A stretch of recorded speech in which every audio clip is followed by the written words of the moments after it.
Oh no, it's corrupting the children. Anyway, aren't you, just since you watched how the game's played, aren't you glad that Boo Boo the owl didn't make it into this one? And you know what? For 3 seconds, how bummed was I that the remake of Clash of the Titans was so ridiculously awful. I mean, that first movie when I was a little kid, that was like the coolest movie of all time. And then I watched it and I realized it was pretty bad. But regardless, it kind of just totally betrayed what I had in the past. And yeah. Anyway, so Olympos, what did you think?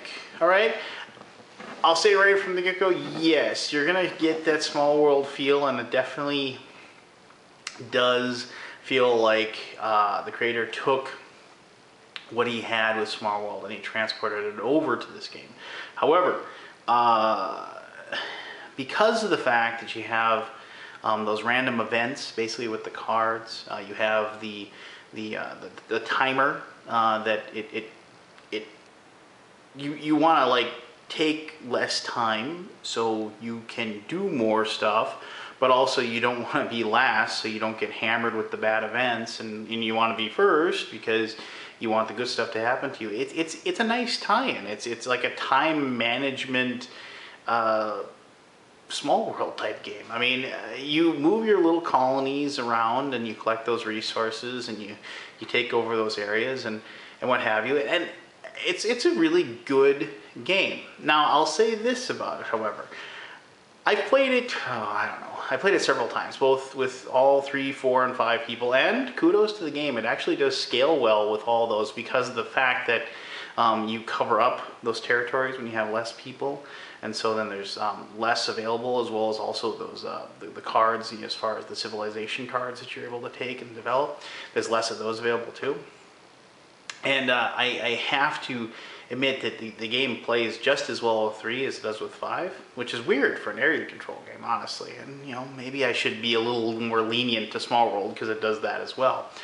But whenever I get done playing this game, win, lose, or draw, or whatever, I always get done and I don't feel happy when I get done playing the game.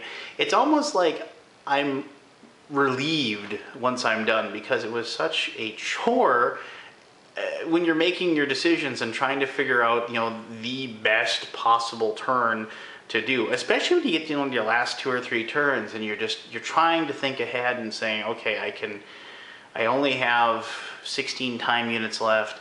I can build this and then I can move here and I need to take that, and you're trying to figure out in your head, if I do this, that, and that, I can earn an extra 14 points.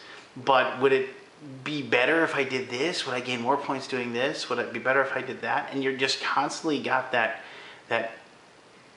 inside your head addition going on that, like, I'm not that great at math, I'm okay at it, but that it kind of hurts. And so when I get done with the game, I'm like, oh, thank goodness I'm done. If I won, great, hey, high five. But I'm also just kind of glad I'm done because it felt like work. Now, a lot of people really enjoy games like that, and I don't mind it, but there's a lot of people out there who don't like that. They're going to want an easier game, they're going to want an easier flow of a game, and they're going to want to enjoy the game more. I mean, the game says it's for like 10 or older. I mean, I guess like a 10 or an 11-year-old or whatever will enjoy the game, but if they play against people that are older, I think some of the higher level strategies are going to kind of be missed by them. I mean, but then again, I haven't played it with a 10-year-old. I mean, this is just me guessing. This is just me kind of trying to theorize. Is it a gamer's game? Yeah. I mean, I wouldn't say it's like a heavy Euro. I mean, I'm not saying it's getting to that through the ages point where you're staring across the table at a guy who's taking 15 minutes to figure out his turn. But it's definitely in that medium heavy level, in my opinion. But I like that. I like a game that makes me think. And even though it's making me think, the game doesn't take that long. I mean, if this game was a light game that was kind of an easier to make your choices, there's no way this game would last longer than a half hour to 45 minutes. The reason it lasts an hour plus, hour and a half, is because of the fact that each turn you're making tough decisions. I mean, at the beginning, yeah, you're just choose, it's easy. But after you get to that third or fourth turn and you're trying to figure out, what you need to do to better yourself, it gets pretty tough. And especially, if you have more people and you're having more people fighting over areas, it definitely gets really tough to figure out what's the best thing for you to do. So, do I like it? Heck yeah, it's a really fun game. But as with anything, I can't just give a blanket get this game thumbs up to it, because it's really going to depend on what you like and what you think. And hopefully, with my explanation and this exposition here at the end, you'll be able to figure out whether or not it's a good fit for you and your gaming group. So that's Olympos. Thank you very much for taking the time to watch this video. If you want to leave your comments or questions or whatever, you can do so down below. I like doing this. I've done this in a few videos. Does this annoy you? Because I'm like pointing down to where the comments will go, but I'm really like just pointing at my pants. Anyway, other than that, you have a great week, and I'll talk to you later. This is Undead Viking.